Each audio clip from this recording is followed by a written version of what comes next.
বাঁচাও বাঁচাও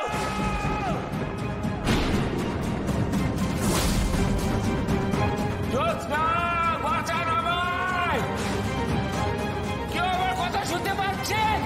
বাঁচাও। বাসি বাবু না? কি হলো বাসি বাবু? চল তো দেখি। চলুন। বাসি বাবু, বাসি বাবু, বাসি বাবু কোথায় আপনি?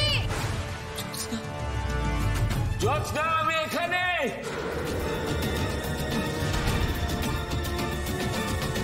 মা ওদিক থেকে আওয়াজ আসছে। বাসি বাবু কোথায় আছেন আপনি?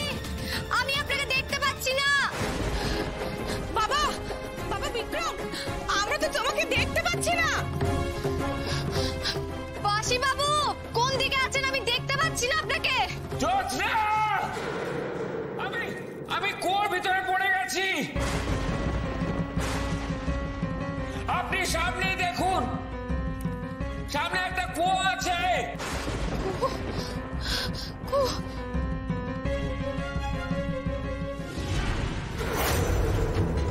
জ্যোৎস্না, ওই তো কুয়ো, ওই যে কুয়ো।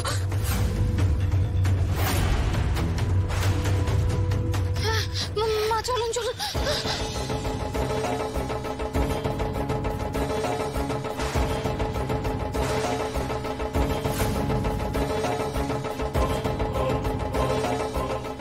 জ্যোৎস্না, আমাকে তোলার ব্যবস্থা করুন, নইলে আমি উঠতে পারবো না। মা এখন কি করবো আমি? না না, বিক্রম বাবাকে না এইভাবে তোলা যাবে না। আমি বরং গাছে শিকড় ফাকড় দিয়ে মোটা একটা দড়ি বানিয়ে নিয়ে আসি। তুই ততক্ষণ বিক্রম বাবার কাছেই থাক, আমি যাই।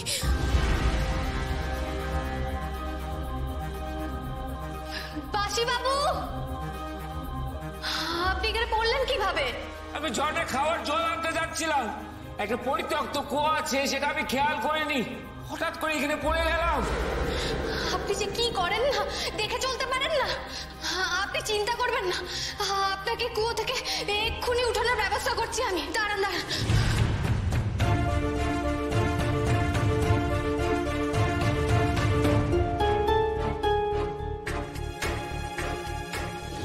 জ্যোৎস্না, জ্যোৎস্না ধরো, এ নাও। হ্যাঁ মা দিন।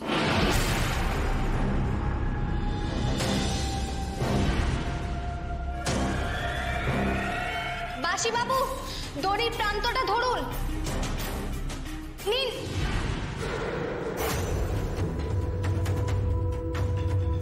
জ্যোৎস্না, মা তুই শক্ত করে দড়িটা ধরে রাখ, একদম ছাড়বি না, বিক্রম যাতে উঠে আসতে পারে।